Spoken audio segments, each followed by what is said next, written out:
Hello friends, welcome to our YouTube channel learners Adda 360। Friends, जिस topic के बारे में हम पढ़ने जा रहे हैं उसका नाम है वर्ल्ड वाइड वेब। तो आखिर हम जानते हैं कि ये वर्ल्ड वाइड वेब होता क्या है। तो फ्रेंड्स, जब भी हम इंटरनेट पे कोई वेबसाइट विजिट करते हैं तो सबसे पहले हम उसके आगे लिखते हैं www, फिर उस वेबसाइट का नाम और फिर उसकी एक्सटेंशन। तो हम ये क्यों लिखते हैं, आइए जानते हैं। तो वर्ल्ड वाइड वेब जो होता है वो कलेक्शन ऑफ वेब पेजेस होता है that are interlinked with each other around the world. Means कि सारे संसार में जितने भी वेब पेजेस हैं उसके कलेक्शन को हम वर्ल्ड वाइड वेब बोला जाता है। और ये सारे वेब पेजेस जो भी होती हैं ये एक दूसरे के साथ इंटरलिंक्ड होते हैं। These web pages are available on the internet and contain a wide variety of resources such as text, graphics, images, multimedia, etc. Means ये जितने भी वेब पेजेस सारे संसार में अवेलेबल हैं इंटरनेट पे, इनमें जो हम इंफॉर्मेशन होती है वो टेक्स्ट की फॉर्म में भी हो सकती है, ग्राफिक्स की फॉर्म में भी हो सकती है, इमेजेस की फॉर्म में भी हो सकती है और मल्टीमीडिया की फॉर्म में भी हो सकती है। अब वर्ल्ड वाइड वेब की जो इन्वेंशन थी वो किसने की थी? तो it is invented by the British computer scientist Tim Brinsley in 1990। अब इसके पीछे की स्टोरी क्या है कि जो हमारे कंप्यूटर साइंटिस्ट थे टिम ब्रिंसली, एक्चुअली वो अपना काम जो है वो अपने फ्रेंड्स के साथ शेयर करना चाहते थे। मींस कि अपने जितने भी उन्होंने रिसर्च की थी उनके सारे रिजल्ट्स जितने भी आए थे वो अपने फ्रेंड्स के साथ शेयर करना चाहते थे या कोलीग्स के साथ शेयर करना चाहते थे। तो इस शेयरिंग को करने के लिए उन्होंने वर्ल्ड वाइड वेब की शुरुआत की थी। पर धीरे धीरे उन्होंने इसमें बहुत सारे इम्प्रूवमेंट लेके आए। ठीक है, उन्होंने बहुत सारी अच्छी जो बेसिक स्ट्रक्चर होता है वर्ल्ड वाइड वेब का वो उसमें HTML लैंग्वेज को इन्वेंट किया। ठीक है, फिर उन्होंने बताया, उन्होंने सबसे पहला वेब सर्वर क्रिएट किया, ब्राउज़र क्रिएट किया। तो उन्होंने बहुत सारी चीज़ें की और जो पूरे वर्ल्ड को गिफ्ट की।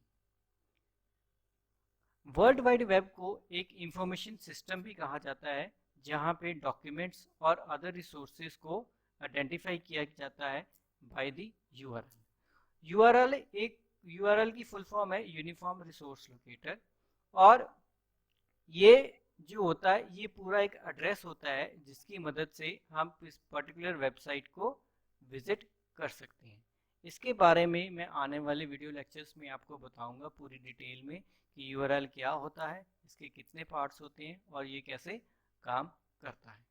तो आइए जानते हैं कि वर्ल्ड वाइड वेब जो है वो काम कैसे करता है।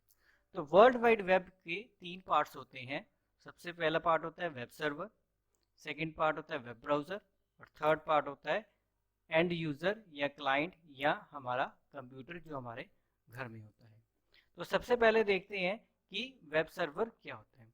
तो वेब सर्वर एक जो होता है वो एक सिंपल कंप्यूटर ही होता है, पर इसमें जितनी भी हमारे सिस्टम की कॉन्फ़िगरेशंस होती हैं वो बहुत हाई एंड की होती है। ठीक है, और वेब सर्वर में कलेक्शन ऑफ जितने भी वेबसाइट्स के पेजेस होते हैं उसमें वेब सर्वर में स्टोर होते हैं। मीन्स कि ये एक तरह का डाटाबेस का काम करता है। सपोज कीजिए कि मेरे पास अगर कोई वेबसाइट है abc.com और उसमें 100 पेजेस हैं, तो वो 100 पेजेस जो हैं वो वेब सर्वर पे अवेलेबल होंगे। मीन्स वो 100 पेजेस जो हैं वो वेब सर्वर में मैंने स्टोर किए होंगे। और हमारा जो वेब सर्वर होता है वो 24 आवर्स एक्टिव रहता है। मीन्स वो कभी भी बंद नहीं होता है। ठीक है, नेक्स्ट आ जाता है वेब ब्राउज़र। तो वेब ब्राउज़र एक एप्लीकेशन सॉफ्टवेयर है। वेब ब्राउज़र एक एप्लीकेशन सॉफ्टवेयर है जिसकी मदद से हम वेब पेजेस को देख पाते हैं या विजिट कर पाते हैं। ठीक है, और ये एक इंटरफेस का काम करता है between the user and the world wide web. तो देखते हैं कि ये काम कैसे करता है वर्ल्ड वाइड वेब। तो सबसे पहले क्या होता है कि कंप्यूटर ने जिस भी वेबसाइट को विजिट करना होता है वो वेब ब्राउज़र को ओपन करता है और वेब ब्राउज़र पर उस वेबसाइट का नाम टाइप करता है यूजिंग www. जो भी उसका नाम होगा और उसकी डॉट एक्सटेंशन। फिर वेब ब्राउज़र जो है वो रिक्वेस्ट करता है पर्टिकुलर वेब पेज को वेब सर्वर से। अगर वेब सर्वर के पास वो पेज अवेलेबल होगा या वेब सर्वर एक्टिव होगा तो वो उस पेज को वेब ब्राउज़र के पास प्रोवाइड कर देगा और वेब ब्राउज़र की मदद से हम उस पेज को देख पाएंगे। अब देखते हैं कि वर्ल्ड वाइड वेब के प्रोस या एडवांटेजेस क्या हैं। तो सबसे पहली एडवांटेज है कि वेब ब्राउज़र जो है वो हमें मौका देता है कि हम लार्ज अमाउंट ऑफ डेटा को एक्सचेंज कर सकें एक दूसरे के साथ। मीन्स कि अगर मेरे पास कोई इंफॉर्मेशन अवेलेबल है जो कि मुझे लगता है कि दूसरों के लिए बेनिफिशियल हो सकती है तो मैं उसको वर्ल्ड वाइड वेब पे डाल दूंगा और अगर वो इंफॉर्मेशन किसी और को चाहिए होगी तो वो आसानी से उस इंफॉर्मेशन को असेस कर सकता है using the world wide web. Next देखते हैं, ये हमें एक फैसिलिटी भी प्रोवाइड करता है कि हम कोई भी इंफॉर्मेशन कहीं पे भी बैठ के असेस कर सकते हैं, चाहे हम घर पे बैठे हैं, चाहे हम कहीं ट्रैवल कर रहे हैं, तो हमें बस उस वेबसाइट का एड्रेस पता होना चाहिए तो हम उसको वेब ब्राउज़र में टाइप करेंगे और उस पर्टिकुलर इंफॉर्मेशन को असेस कर लेंगे।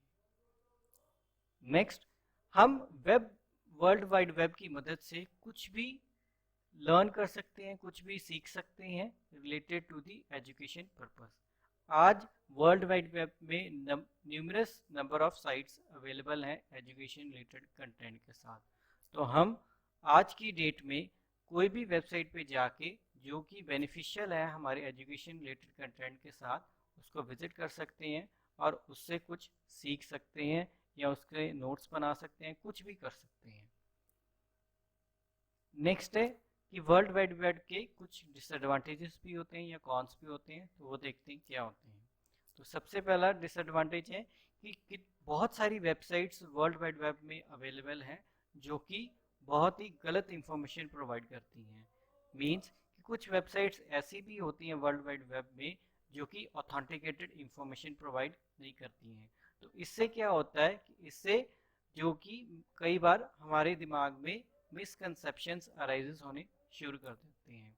तो वो मिसकंसेप्शंस तभी क्लियर होंगे अगर हमारे पास जो है सही इंफॉर्मेशन अवेलेबल होगी।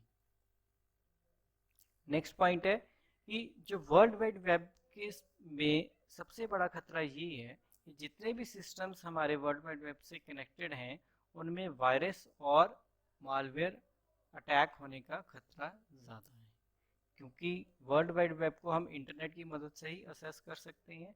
तो अगर हमारे सिस्टम्स इंटरनेट में से कनेक्टेड हैं तो कुछ लोग ऐसे भी प्रेजेंट होते हैं इंटरनेट पे जो कि वायरस फैलाते हैं आपके सिस्टम्स में। तो इसीलिए जब भी आप कोई भी वेबसाइट विजिट करो तो आप ये निश्चित कर लें कि वो वेबसाइट जो है वो सिक्योर है और ऑथेंटिकेटेड वेबसाइट है। इसके बारे में भी मैं आपको एक वीडियो में बताऊंगा कि आपको कैसे पता लगता है कि वो जो आप जिस वेबसाइट को विजिट कर रहे हो वो आपके लिए सेफ है, ऑथेंटिकेटेड है, उसमें कोई वायरस तो नहीं है या हमारे पीसी में कोई वायरस तो नहीं आ जाएगा उसको विजिट करने के लिए। तो इसके सारे रिलेटेड मैं आपको एक वीडियो बना के अपलोड कर दूंगा फ्यूचर में।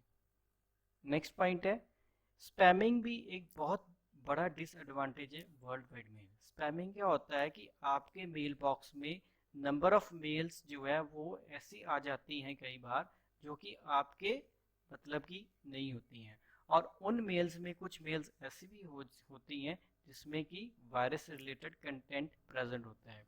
इन केस अगर आप वो मेल ओपन करते हो या उसको असेस करते हो तो आपका सिस्टम जो है वो वायरस से अफेक्ट हो सकता है, मीन्स इन्फेक्टेड हो सकता है। तो अगर आपको लगता है कि कोई भी मेल्स आपके मेल बॉक्स में ऐसी आई हैं जो कि ऑथेंटिकेटेड यूजर से नहीं है या आपके नोन में जो भी लोग हैं उन्होंने नहीं भेजी हैं, तो प्लीज़ आप उस मेल्स को असेस या ओपन ना कीजिए, उसको बाहर से ही डिलीट, ओपन करने से पहले ही उसको डिलीट कर दीजिए ताकि आपका सिस्टम अफेक्टेड ना हो। तो आज के वीडियो लेक्चर में बस इतना ही। अगर आपको मेरा लेक्चर अच्छा लगा तो प्लीज़ मेरे चैनल को सब्सक्राइब कीजिए और इस वीडियो को लाइक कीजिए और ज़्यादा से ज़्यादा इस वीडियो को अपने फ्रेंड्स के साथ शेयर कीजिए। Thank you very much.